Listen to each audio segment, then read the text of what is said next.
اس سے پہلے اگر کتاب و سنت کی وعیدوں سے نہیں ڈرے تو اب کورونا سے ہی ڈر کے نماز شروع کر دیں، کیونکہ نماز کے بغیر تو بندہ کچھ نہیں میرے بھائیوں۔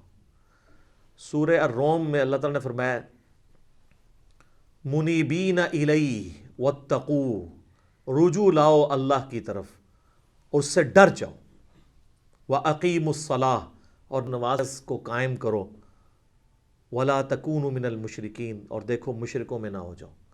یعنی سورہ روم میں اللہ تعالیٰ نے فرمایا جو نماز قائم نہیں کرتا وہ مشرکوں میں سے ہے، یہ عمل مشرکوں والا ہے۔ پاکستان کے شناختی کارڈ میں اسے مسلمان لکھ دیا جائے گا، اللہ کے ہاں نہیں ہے۔ اور پھر جو صحیح مسلم میں 246 نمبر حدیث ہے، ترمذی میں بھی موجود ہے کہ بندے کے کفر اور اسلام، شرک اور ایمان کے درمیان فرق نماز ہے۔ جناب جامعہ ترمذی میں موجود ہے،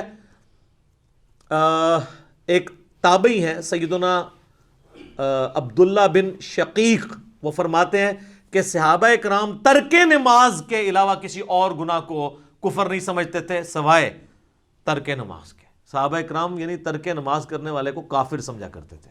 آپ کے شناختی کارڈ مسلمان ہی ہے، وہ اس سے کوئی فرق نہیں پڑتا، آپ جتنا مرضی کہتے رہے۔ پھر جامعہ ترمذی میں حدیث ہے جس نے جان بوجھ کے نماز چھوڑ دی، اللہ کا ذمہ اس سے اٹھ گیا، اس نے کفر کیا، عملاً وہ کافر ہے۔ ہم عقیدے میں اسے کافر نہیں کہتے اعتقاداً، لیکن عملاً تو کافر ہے۔ تو آپ نے عملاً کفر کے ساتھ اللہ کے سامنے پیش ہونا ہے، نعوذ باللہ من ذالک۔ پھر سنن ابی داؤد میں حدیث ہے قیامت والے دن سب سے پہلے نماز کے بارے میں سوال ہوگا، اگر وہ اس سوال میں فلاح پا گیا تو وہ فلاح پا گیا، اور اگر وہ اسی میں فیل ہو گیا تو اگلے سوالات میں بھی فیل ہو گیا۔ پھر مسند امام احمد میں حدیث ہے، مشکات المصابیح کے اندر بھی موجود ہے، نبی علیہ السلام نے فرمایا کہ قیامت والے دن نماز انسان کے لیے نور ہوگی، دلیل ہوگی اور نجات کا ذریعہ ہوگی، جو نماز پڑھنے والا ہے۔ اور جو بے نمازی ہے اس کے لیے نہ کوئی نور ہوگا، نہ کوئی دلیل، نہ نجات، الٹا اس کا حشر حامان، فرعون، قارون اور امیہ ابن خلف کے ساتھ ہوگا، والعیاذ باللہ تعالی۔ اللہم اجرنا من النار، اللہم من احییتہ منا فاحیہ علی الاسلام ومن توفیتہ منا فتوفہ علی الایمان۔ سنن ابن ماجہ میں حدیث ہے، ابو درداء رضی اللہ تعالیٰ عنہ کہتے ہیں مجھے میرے خلیل محمد رسول اللہ نے یہ نصیحت کی تھی کہ اللہ کے ساتھ شرک نہ کرنا، خواہ تمہارے ٹکڑے ٹکڑے کر دیے جائیں یا تمہیں آگ میں زندہ جلا دیا جائے، شرک نہ کرنا۔ اور دوسری وصیت کیا کی؟ آپ صلی اللہ علیہ وآلہ وسلم نے فرمایا کہ جان بوجھ کر کبھی نماز نہ ترک کرنا ورنہ اللہ کا ذمہ تمہارے معاملے میں اٹھ جائے گا۔ اور تیسرا فرمایا کہ شراب نہ پینا یہ تمام برائیوں کی جڑ ہے، والعیاذ باللہ تعالی۔ تو اب یہ کئی لوگ کلپ دیکھیں گے، چاہے وہ کورونا کے ڈر سے ہی دیکھ لیں، ان کے لیے میں آسانی کے طور پہ نماز کی ترغیب کے اعتبار سے بتا دوں کہ میرے بھائیوں دن رات میں صرف 17 رکعتیں آپ پڑھ لیں تو کتابوں کے خدا نے ہمیں جو بتایا نا، آپ کی پرسش کوئی نہیں ہونی، صرف 17 رکعتیں، 2 فجر کی، 4 ظہر کی، 4 عصر کی، 3 مغرب کی، 4 عشاء کی۔ باقی سب نفلی باتیں آپ انہیں سنت مؤکدہ کہہ دیں، آپ انہیں وطر کہہ دیں، آپ نوافل کہہ دیں، جو اوبلیگیٹری نماز ہے نا جس کی پرسش ہونی ہے وہ 17 رکھتے ہیں، جس پہ سنی شیعہ کا اجماع ہے۔ اس کی سپورٹ میں حدیث بخاری مسلم دونوں میں حدیث ہے، ایک دیہاتی شخص نبی علیہ السلام کے پاس آیا تو اس نے کہا یا رسول اللہ مجھے کوئی عمل بتائیں میں جنت میں چلا جاؤں۔ آپ نے فرمایا کہ اللہ تعالیٰ کے ساتھ کسی کو شریک نہ ٹھہراؤ، صرف اسی کی عبادت کرو، تم جنت میں داخل ہو جاؤ گے۔ 5 وقت کی فرض نماز کو قائم رکھو، فرض زکوٰۃ ادا کرو اور فرض روزے رکھو۔ حج اس وقت تک فرض نہیں ہوا تھا۔ یہ 4 باتیں آپ نے ارشاد فرمائی۔ شرک نہیں کرنا، شرک پہلی چیز ہے بھائی جی جس تو بچنا ہے۔ اس کے بعد نماز، فرض زکوٰۃ اور فرض روزے۔ تو اس نے کہا یا رسول اللہ صلی اللہ علیہ وسلم نہ میں اس میں کوئی زیادہ کروں گا نہ اس میں کوئی کمی کروں گا، یعنی میں نے سے زیادہ بھی نہیں پڑھنی، کم بھی نہیں پڑھوں گا۔ اور یہ بات کہتا ہوا وہاں سے نکل گیا۔ نبی علیہ السلام فرمایا کسی نے جنتی کو دیکھنا ہے اس شخص کو دیکھ لے۔ اچھا اسی کو سپورٹیو ایک اور طریق ہے بخاری اور مسلم میں، وہ بھی بخاری مسلم دونوں میں ہے کہ ایک اس طرح نجد کا رہنے والا ایک پینڈو شخص جو پرانگدہ حالت تھی جس کی حضور کے پاس آیا، تو وہ اسی لیے آیا کہ اللہ کے نبی علیہ السلام کے اوپر ایمان لے کر آئے، تو اس نے پوچھا یا رسول اللہ صلی اللہ علیہ وسلم بتائیں اسلام کیا ہے؟ تو آپ نے فرمایا اسلام یہ ہے کہ تم 5 وقت کی فرض نماز کو قائم رکھو۔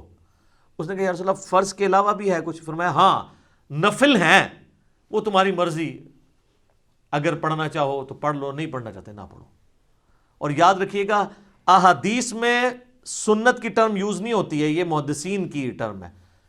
سنتیں جو ہم موقدہ پڑھتے ہیں ان کو بھی نفل کہا جاتا ہے، نفل ان کہا جاتا ہے اضافی نماز، انفال مال غنیمت اضافی مال، نفل کا مطلب ہی اضافی چیز ہے۔ پھر نبی علیہ السلام نے فرمایا کہ فرض زکوٰۃ ادا کرو۔ اس نے کہا رسول اللہ فرض زکوٰۃ وہ جو 2.5% ہے، اس کے علاوہ فرمایا اس کے علاوہ نفلی صدقات وہ تمہاری مرضی کر لو، نہیں کرنا چاہتے نہ کرو۔ پھر آپ فرمایا فرض روزے رکھو رمضان کے۔ کہا رسول اللہ اور روزے؟ فرمایا وہ نفلی روزے ہیں تمہاری مرضی، منڈے کا، تھرسڈے کا، ایام 20 کے روزے جو بھی ہیں وہ رکھنا چاہو تمہاری مرضی ہے، لیکن فرض یہی ہے۔ تو اس نے کہا کہ اس رب کی قسم جس کے قبضے قدرت میں میری جان ہے، نہ میں اس میں کوئی زیادتی کروں گا، بس جتنا دسیا اس تو اگے نہیں، میں نہ اس میں کبھی کروں گا۔ اور یہ وہ صحابہ کہتے ہیں یہ کہتا ہوا وہاں سے نکل گیا، تو آپ صلی اللہ علیہ وآلہ وسلم فرمایا کہ اگر یہ اپنی بات پہ قائم رہا تو یہ نجات پا گیا۔ یہ بالکل کلیئر کٹ ہے کہ فرض نماز آپ نے قائم رکھنی ہے۔ اچھا لوگوں کو یہ بات سمجھ نہیں آتی، تو میں نے ان کے لیے اینٹی وینم اور پھکی تیار کی ہے ایک، کہ کبھی آج تک کسی نے کہا ہے کہ جو پیر اور جمعرات کا روزہ نہ رکھے اس کے رمضان کے روزے قبول ہی نہیں ہوں گے۔ تو یہ نفلی روزے نہیں ہیں، سنت روزے ہیں۔ ایام 20 کے 13، 14، 15 کے بخاری مسلم میں حدیث ہے کہ چاند کی 13، 14، 15 کو آپ علیہ السلام نے کبھی روزے نہیں چھوڑے۔ یہ سنت موقدہ ہیں یہ والے بھی روزے۔ کبھی کس نے کہا جو یہ نہ رکھے اس کے رمضان کے نہیں ہوں گے۔ کبھی کس نے کہا جو عام صدقہ خیرات نہیں کرتا اس کی زکوٰۃ بھی قبول نہیں ہوگی۔ الٹا یہ تو بڑے بڑے لینڈ لارڈ کو کہہ رہے ہوتے ہیں بس زکوٰۃ دیں، پھر کم چک کے رکھو جو مرضی، سانو بس مدرسے نو زکوٰۃ دے دو تہاڈا مال پاک ہو گیا، 2.5% ہی دے دو۔ نماز کے بارے میں کیوں ساتھ رکھتے ہیں اور ایڈ کرتے ہیں؟ چھڑی عشاء دی 17 رکعتاں دس دیتیاں نے صرف عشاء کی، حالانکہ دن رات میں 17 رکھتے تھی، 2 فجر، 4 ظہر، 4 عصر، 3 مغرب، 4 عشاء۔ انہوں نے کتنا ظلم کیا اور لوگوں نے نماز پڑھنی چھوڑ دی اس کی وجہ سے۔ الحمدللہ ہماری ویڈیوز کی برکت سے ہزاروں لوگوں نے نماز شروع کی ہے جب ان کو یہ آسانی پتہ چلی کہ یار اصل نماز تو یہ ہے جس کا سوال ہونا ہے۔ پھر دوسری سہولت ہم نے دے دی نماز جمع کرنے والی کہ بھئی مسلم شریف میں اوپر تلے 10 احادیث ہیں 1629 سے آن ورڈ کہ اللہ کے نبی علیہ السلام نے بغیر خوف کے، بغیر بارش کے، اور مدینہ شریف میں بغیر سفر کے ظہر اثر کی نماز جمع کی اور مغرب اور عشاء کی۔ تابعین نے پوچھا کیوں کیا؟ تو ابن عباس نے کہا تاکہ امت کے لیے آسانی ہو جائے اور کوئی تنگی باقی نہ رہے۔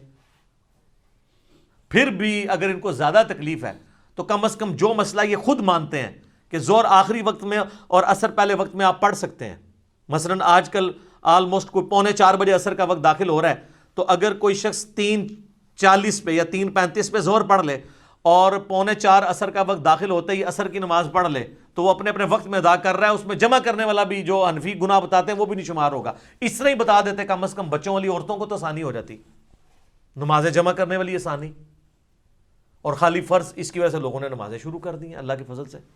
اور ڈیٹیلڈ میرے کلپ اس کے اوپر موجود ہیں، نمازوں کو جمع کرنا کیا حرام ہے، میں نے ساری احادیث HD کیمرے میں ڈسپلے کی ہیں کہ ہر طرح سے جمع کر سکتے ہیں، ظہر کے ساتھ عصر، عصر کے ساتھ ظہر، درمیان میں بھی کر سکتے ہیں، جمع تقدیم بھی، جمع تاخیر بھی، جمع سوری بھی، اس طرح مغرب کے ساتھ عشاء یا عشاء کے ساتھ مغرب یا درمیان میں بھی کر سکتے ہیں۔ آپ فجر کو الگ پڑھنا پڑے گا۔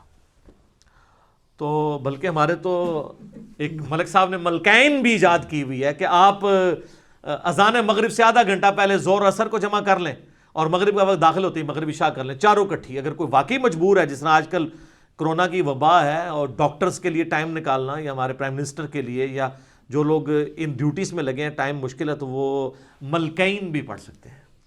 ویسے یہ نام اس کا ربو ہی ٹھیک پہ گیا، ویسے تو ملک صاحب نے نا یہ بادشاہاں دی نماز ہے جنہیں کوئی ٹائم نہیں ہوتا، ملکین دو طریقے نال ٹھیک ہوگی ملکین، تو وہ آپ پڑھیں۔ لیکن میں ایک انصاف کروں، ابو داؤد میں ایک حدیث ہے کہ نبی علیہ السلام فرمایا قیامت والے دن اگر کسی شخص کے فرضوں میں کمی نکلی تو اللہ تعالیٰ فرشتوں سے کہے گا کہ اگر اس کی کوئی نفلی عبادت ہے نا تو وہ فرضوں کی جگہ تول لو، سنت نہیں نفلی۔ یہاں سے بھی پتہ چلے گا کہ سنت کو نفلی کہا جاتا ہے ٹرم میں، حدیث کی ٹرم میں۔ تو سنت موقدہ اگر آپ پڑھنا چاہتے ہیں ضرور پڑھیں، یہ آپ کو فائدہ ہی پہنچائیں گے۔ اور کئی لوگوں نے فرض شروع کیا، آہستہ آہستہ خود بخود سنت کے اوپر آ گئے، لیکن شروع میں آپ لوگوں کو تکلیف میں ڈالیں گے نا تو یہ آپ زیادتی کر رہے ہیں. وہ بخاری مسلم میں حدیث ہے کہ نبی علیہ السلام فرمایا جو فرض کے علاوہ 12 رکعتیں پڑھ لے اسے جنت میں محل ملے گا. 4 زور سے پہلے، 2 زور کے بعد، 2 مغرب کے بعد، 2 عشاء کے بعد اور 2 فجر سے پہلے. اس کے اوپر میرے لادہ سے کلپ موجود ہے. اور باقی وطر جو ہے وہ یعنی سنت موقدہ وہ بھی ہے. سنن کبریٰ البیہقی میں، المصنف ابن ابی شیبہ میں مولا علی کا قول ہے کہ وطر سنت ہے، سنت ہے، سنت ہے، مگر اسے مت چھوڑو، پڑھ لو. اور صحیح بخاری میں موجود ہے، قاسم بن محمد بن ابی بکر کہتے ہیں کہ میں نے صحابہ کرام کو 3 رکعت وطر پہ پایا، البتہ ایک پڑھنے میں حرج نہیں ہے. جواز کی حد تک درست ہے، پسندیدہ نہیں ہے.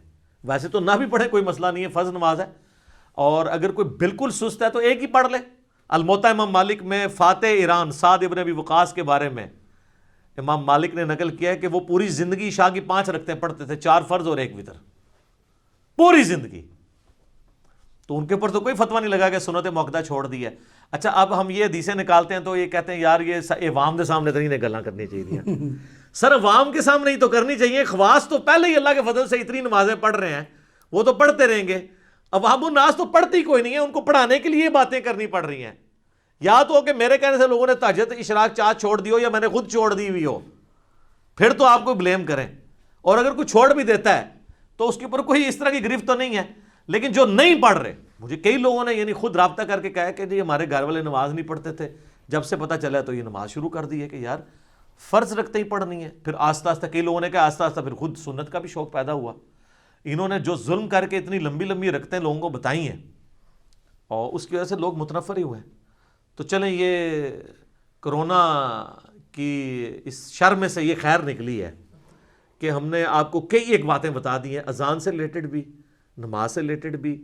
اور یہ آج کل گورنمنٹ کی طرف سے چونکہ پابندی ہے، آپ کو پتہ ہے یورپ اور امریکہ میں تو ظاہر ہے وہ تو وہاں پہ تو کسی کا زور نہیں ہے، تو اپنے گھروں میں یورپ اور امریکہ میں جو لوگ نماز پڑھ رہے ہیں ہر نماز کے ساتھ اذان بھی دیں، اقامت بھی کہیں، اور اس کے ساتھ آپ نماز پڑھیں، چھڑیاں زانہ نہ دو. اور ہمارے ملک کے اندر بھی گورنمنٹ نے تھوڑی سختی کی ہے اس حوالے سے، اور اس میں ہمارے بھی کچھ ریزرویشن ہے. بہرحال جو بہت بیمار لوگ ہیں یا بوڑھے لوگ ہیں وہ تو ظاہر ہے کہ ونریبل ہیں بہت زیادہ، تو انہیں اپنے گھروں کو ہی کوارنٹین کر لینا چاہیے، وہیں پہ بیٹھ جائیں.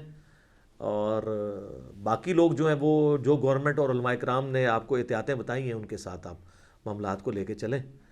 تو باقی اگر کسی نے پھر بھی گھر نماز پڑھنی ہے تو گھر میں ضرور اذان دے، افضل ہے کہ فرض نماز کے لیے دے.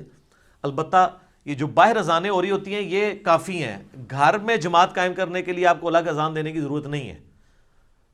اگر آپ دینا چاہتے ہیں تو وہ اس حدیث پہ بالکل قیاس درست ہے جو ابو داؤد اور نسائی میں ہے کہ تیرے رب کو اس گڈریے پہ بڑا پیار آتا ہے جو اکیلا. ظاہر ہے اب یورپ امریکہ میں تو اذانوں کی آواز نہیں آتی، وہ تو گڈریے کی مانے دی ہے نا، وہ چارے دور دور آباد ہیں وہاں پہ اگر کوئی دیر ہے.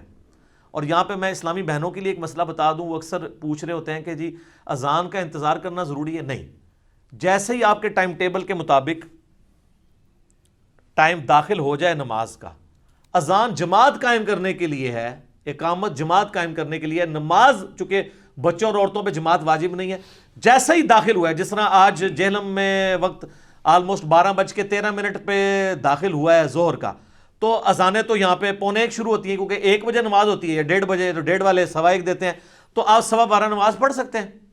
ٹائم داخل ہونا ضروری ہے. تو یہ ایک شرعی مسئلہ میں نے بتا دیا. یقین کریں عورتوں کی جتنی مشکل اور ٹف لائف ہے نا ہمارے سب کانٹیننٹ کے اندر، اس میں ان کے لیے یہ بہت آسانی ہے، نمازوں کو جمع بھی کریں. اور جمع کرنے میں کتنی آسانی ہے کہ ظہر کا وقت 12:13 پہ شروع ہو رہا ہے اور مغرب جا کے 6:25 پہ ہو رہی ہے، تو ان 6 گھنٹوں کے اندر جس وقت بھی ان کو ٹائم ملے دونوں نمازیں جمع کر لیں. اور مغرب 6:25 پہ اگر مغرب شروع ہو رہی ہے اور فجر کا وقت جو ہے وہ صبح آلموسٹ کتنے بجے داخل ہو رہا ہے جی؟ 4 بجے کے قریب داخل ہو رہا ہے، 4 سے تھوڑی دیر بعد ہی داخل ہو رہا ہے، 4:35 کے.